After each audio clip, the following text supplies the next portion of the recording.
I want to move on to our next guest, who continues to have a very positive outlook on life despite going through a very negative experience. This is Kimberly's story. Almost 1 year ago, I was on a motorcycle ride with my new boyfriend. We were riding all day around the California coast. The sun was out, it was beautiful, and we were involved in a horrific motorcycle accident. I woke up laying across the roadway. Everything hurt, and I couldn't move. I remember the sound of a helicopter. We were airlifted out of the canyon and taken to UCLA Trauma Center. My femur was shattered and my femur broke my knee. The majority of my skin came off my right arm and my right shoulder. And my glasses hit so hard on the bridge of my nose that it has changed the shape of my nose.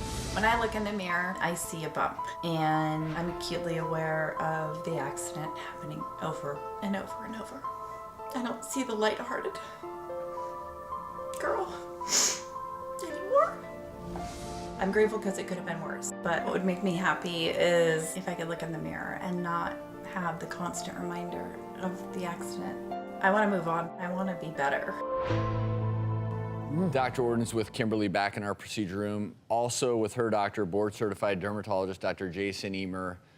Take it away, Dr. Orden. Thank you, Travis. Welcome back, Jason. And Kimberly, welcome to the show. And you're in good hands here to fix you up after that accident. I think Kimberly is an excellent candidate for so-called non-surgical nose job or filler rhinoplasty.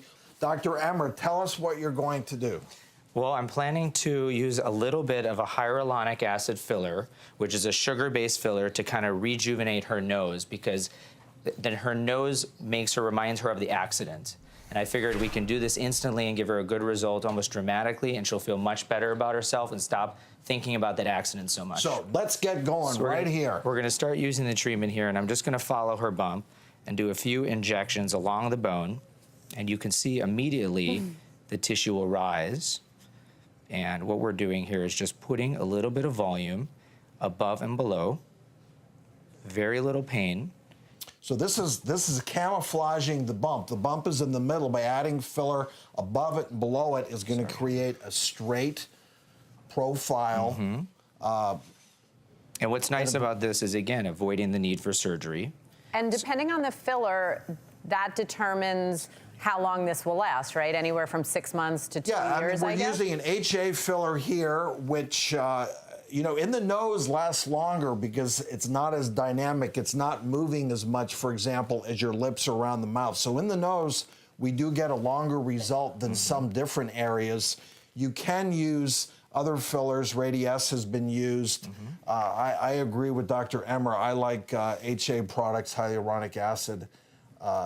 And I think that also what's really important for people watching this, just because you're a healthcare provider and you know how to use an injection and a needle does not mean you should be the one applying these kind of fillers to the face. This is really board-certified dermatologist, board-certified plastic surgeon. You need to know the anatomy. You need to know how these fillers work and behave. And yeah, and we're going to actually talk more about that because we're going to share Kimberly's result later in the show while Dr. Emer continues his work with her. she's smiling already. That's always a good sign. Yeah.